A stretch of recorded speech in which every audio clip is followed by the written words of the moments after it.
All right, I'm gonna start. So my name is Mike Vatusek. I am these days a software engineer at Facebook working on the Flow JavaScript type checker.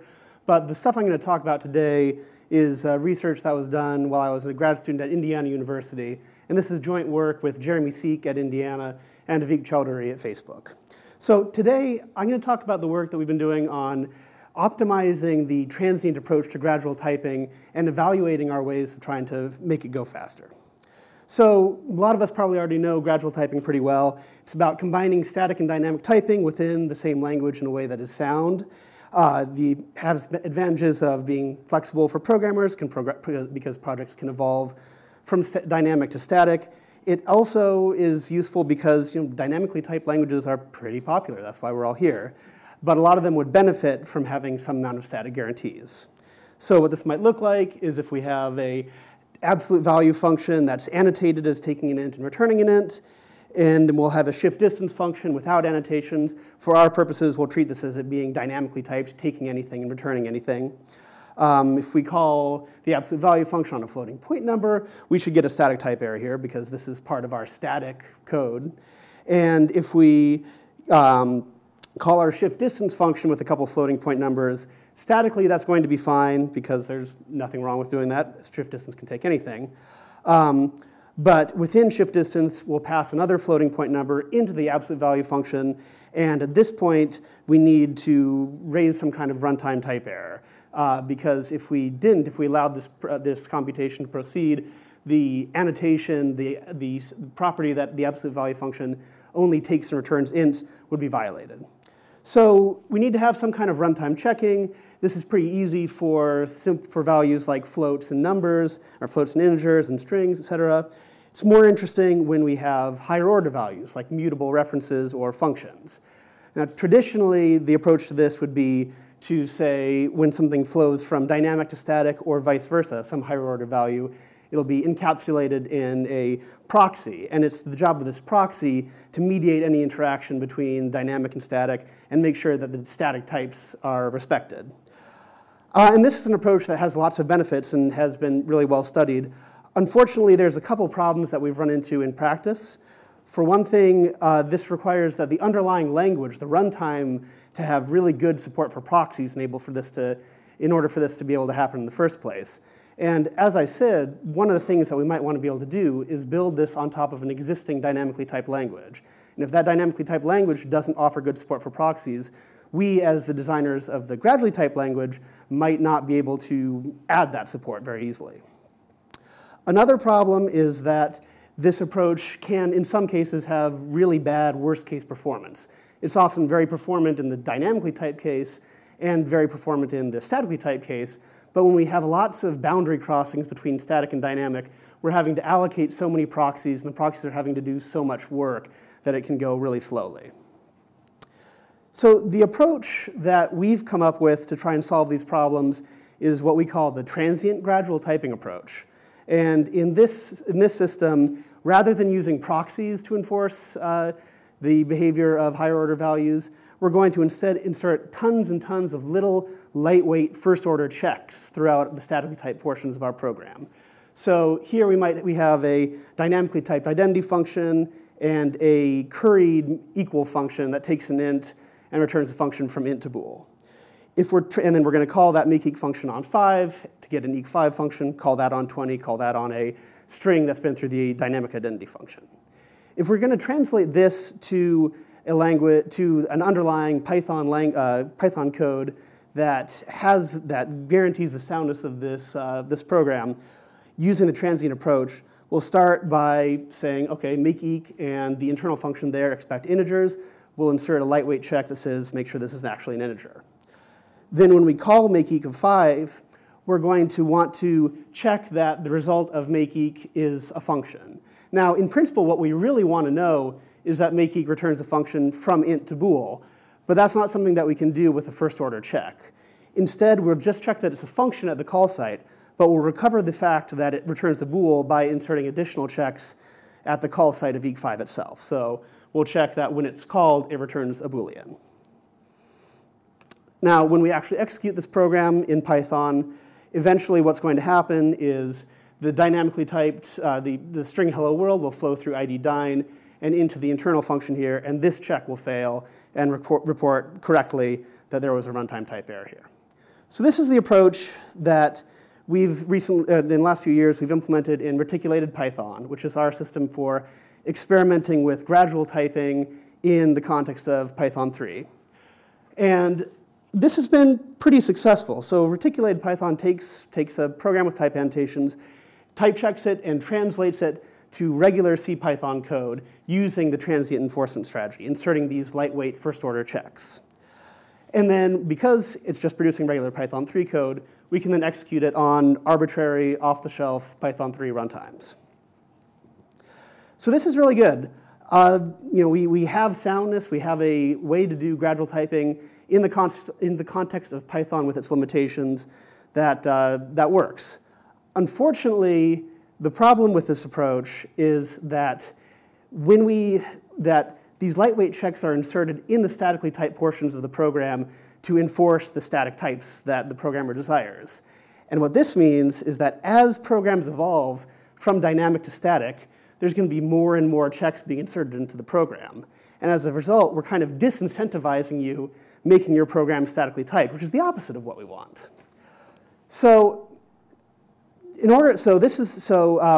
some work by Greenman and McGee and Greenman and Feliason established that this is a real problem in Reticulated Python and other languages. So for our work, we wanted to see if we could come up with a way to recover the performance of the transient approach in statically typed contexts in Reticulated Python. And to start, we're going to do a performance evaluation of Reticulated Python to understand how it performs in different situations and then try and recover the performance. So in this work, we evaluated the performance of Reticulated Python on 10 benchmarks, initially using CPython as our host. Now, it's not sufficient to just compare the performance of the totally statically typed version of a program with the totally dynamically typed version of the program. Instead, what we want to do is look at each program as a sort of lattice of different configurations of the same program, where at the top, it's fully statically typed, and at the bottom, totally dynamically typed. We will then try and evaluate the performance at all levels of this lattice. Now, because in Reticulated Python you can choose at the level of individual identifiers whether or not something is typed, it's impractical for us to generate this entire lattice and look at every position on it. So instead, our approach is going to be to sample from the lattice, but we're going to take care to make sure that we are sampling from every level of the lattice, from totally statically typed to totally dynamically typed. So the methodology we use is we're going to take our benchmarks and calculate the total type weight of the benchmark, where the type weight is essentially the number of type constructors that appear within the program's type annotations. So we will calculate that initial total type weight, and then we'll divide our program into up to 100 bands or intervals of type weights, going from completely untyped to totally statically typed. And then for each one of these intervals, we'll randomly generate 10 programs that fall within that interval. And we'll do so by randomly deleting type annotations until we reach that point. Then once we have each sample, we'll take each one of these samples up to 1,000 per benchmark and execute it in Python 3. So when we did this, we found results that were largely correlated with the results that others have seen, which is that, on the one hand, this isn't terrible because the performance is predictable, and it's less than an order of magnitude compared to some of the proxy-based situations where we saw many orders of magnitude of overhead.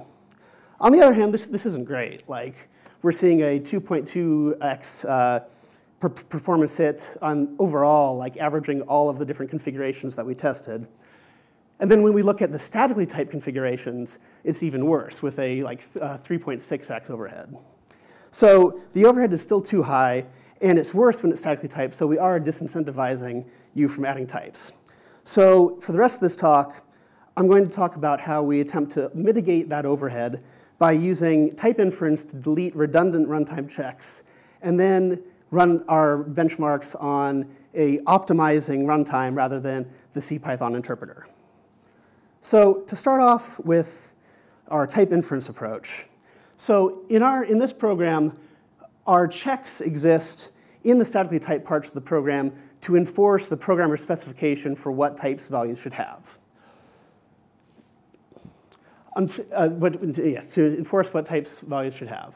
And the programmer has sort of specified this by writing their type annotations, but sometimes, in many cases, these checks are going to be redundant because there's no possible execution path through the program that would result in these checks being violated. So we're going to take the approach of first taking our program with checks inserted already, so having gone through translation to the transient to Python 3 in this case, and then replace the type annotations with type variables that we're going to use as the targets of type inference.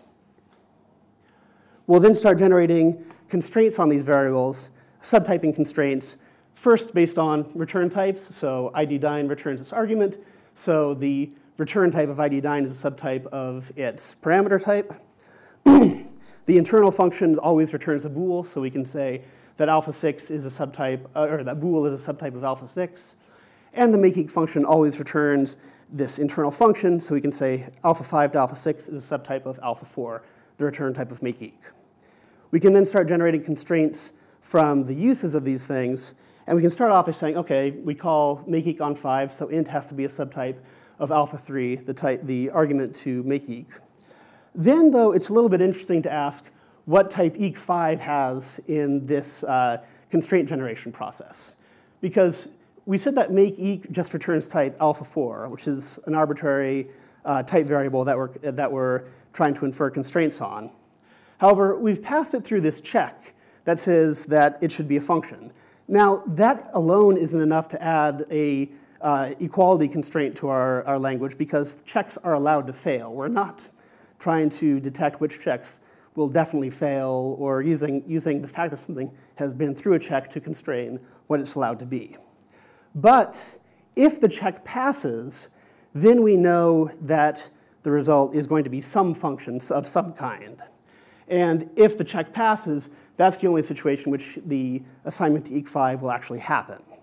So we'll generate a constraint of this form, which we call a check constraint, which says that if we infer that alpha4 is a function, then we can unify it with alpha7 to alpha8, where alpha7 and alpha8 are new fresh type variables.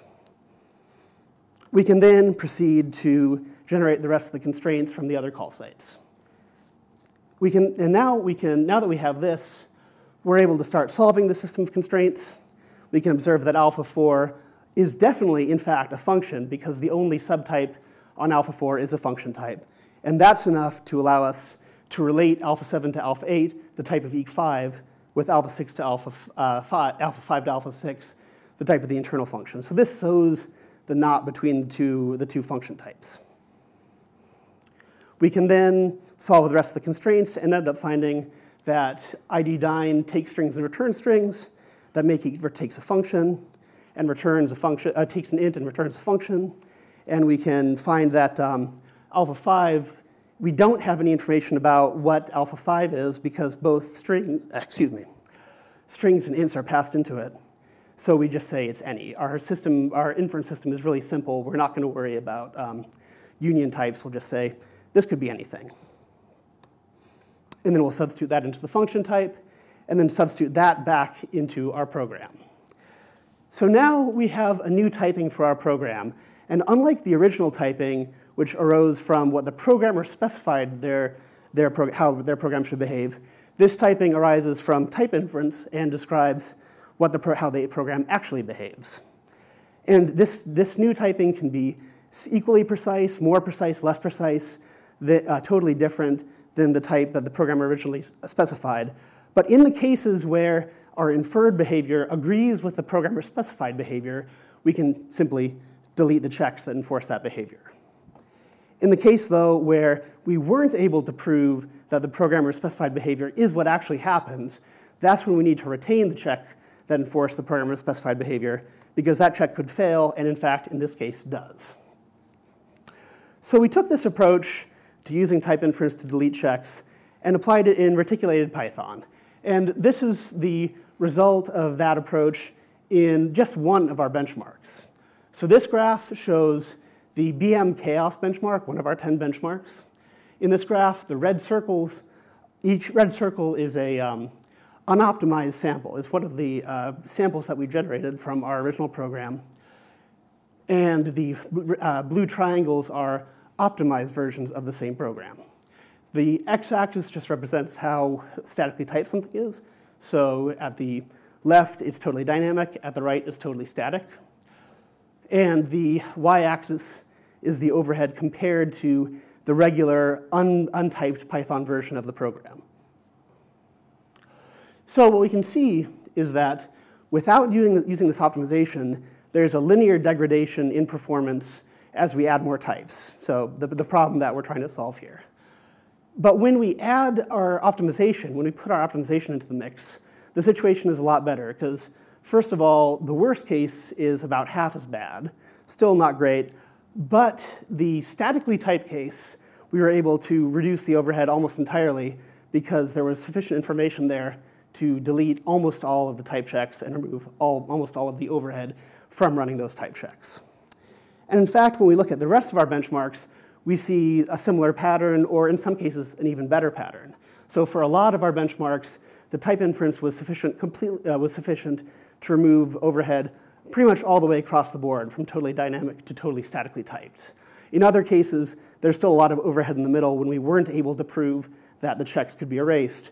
But in all of our cases, the performance at the statically typed end of the spectrum is approximately the same as the baseline performance. So this is pretty good. Like, this is pretty exciting. We have an approach that can work to make Reticulated Python go fast on statically typed cases. But maybe this is a static optimization that requires some ahead-of-time work. And wouldn't it be nice if this could all happen dynamically instead? And this is one of the advantages of how I said that Reticulated Python produces regular Python 3 code that can run on existing Python 3 implementations. So far, I've showed you our benchmarks running on CPython. But it's a simple matter to just swap it in with PyPy, which is a tracing JIT implementation of Python 3. And when we do this, we get a result that looks like this. Now, this is the same BM chaos benchmark that I showed you before. And now we're comparing the optimized and unoptimized versions of the program, the same configurations, to running on PyPy to the baseline performance of an unannotated version of the program running on PyPy. What we can see is we're in much better shape in both situations. Even without doing any optimizations, our worst case is down a significant amount, and it's only right at the very end that we see much overhead at all. So PyPy is completely on its own able to make up for a lot of the performance overhead that would be caused by runtime type checks being inserted. And then when we combine PyPy with our optimization, we see that our performance is reduced to a negligible amount most of the way across the board. And again, this is a pattern that we see in most of our benchmarks. And in fact, in many of our benchmarks, PyPy is totally on its own able to make up for is able to erase the performance cost of runtime type checking, even in the totally statically typed case. So in the end body, the float, sort of the meteor context, the suffix tree, in these cases, every configuration from completely dynamically typed to completely statically typed ran in about the same time. And then when we combine it with our type inference, we're pretty much good all across the board. Now, the interesting difference is the Go example on the left there. And you'll notice that in that case, the optimized versions all performed worse than the unoptimized versions. So in this case, something about adding runtime type checks to the programs caused PyPy to actually infer a better trace, a more optimized trace than it would have otherwise. Now, we don't have any further experiments confirming this, although this is definitely not a fluke, something that we've observed in the Go benchmark repeatedly. But it's, I think, suggestive of interesting ways that the transient approach and PyPy could, or other tracing JITs, could complement each other in the future. So just to sum up all of our performance, here on the blue background cells are ones where the overall overhead was under 25% X over the unannotated regular Python version of the program. And as you can see, it's a pretty bad situation when we're using CPython without optimization. But by introducing optimization, we're in a much better place, and notably, the statically typed configurations all perform about as well as the completely untyped configuration. Then when we apply it to PyPy, we're also in a better place on average by using just PyPy's own runtime optimizations, although we still do see a spike in the statically typed cases. And then finally, by combining our type inference technique and using PyPy, we're pretty much good across the board with no configuration having more than a 1.23 x over the unannotated version and an average of like undetectable amount over the unannotated version. So to wrap things up, the transient gradual typing is an approach that we found to be sound in real-world languages without using proxies.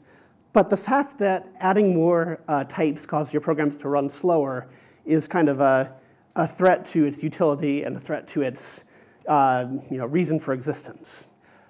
However, we can make up for that by using static type inference to infer which runtime checks are actually necessary and deleting the redundant checks. And then finally, combining this approach with a tracing JIT works really well. Even just using a tracing JIT is alone sufficient to recover a lot of the lost performance by using runtime type checks, using the transient approach, and combining them works really well all the way across the board. So that's all I have, and thanks very much.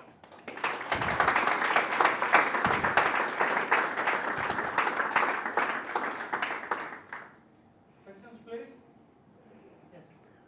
So you do the type checks in the function, but another way that you could check it is to do at call side, just before you call. So the challenge, sorry, if you have more to say, feel free to continue. So the challenge there is that what if our function that is annotated as taking an int is passed into dynamically typed code?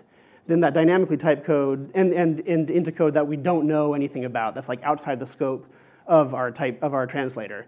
Then the translation wouldn't be able to insert any checks there because it's sort of outside of what it can reason about. So adding the check at the entry to the function is sort of a defensive measure to make sure that no matter who calls it, we'll be able to check the input.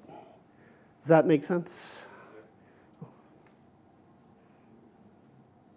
Similarly, why not do the same thing with return values? And similar answer. If we have a function that, if we have a, let's see, it's maybe not exactly the same thing. I think with return values, if we had a function that took another function of type int to int, for example, we could pass a dynamically typed thing into it, and that dynamically typed function could return whatever it wanted. And so our context that expects the function to return an int when we call it, that could be violated if the dynamically typed function that was passed in returns some arbitrary data. So again, it's a defensive measure to make sure that no matter what kind of garbage function is getting passed in, we can make sure that when we call it, we receive an int out and can reason about the behavior that way. But in the examples you gave, you actually checked the return value outside of the call instead of inside. Sure, yeah, and that's exactly, I can try and pull up that example. So let's see. So we're putting this check here to make sure that eq5 of whatever returns Boolean, because to be defensive against the case where make_eq returned some function of string to string that was passed through a cast. So, or passed through dynamic rather, not passed through cast. That was passed through dynamic. So say that instead of returning the internal function, makeEq returns, makeEq imports some untyped data from somewhere else.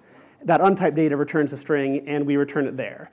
Now, makeEq itself can't check anything about it because makeEq isn't able to look inside of the return value of the thing it's returning.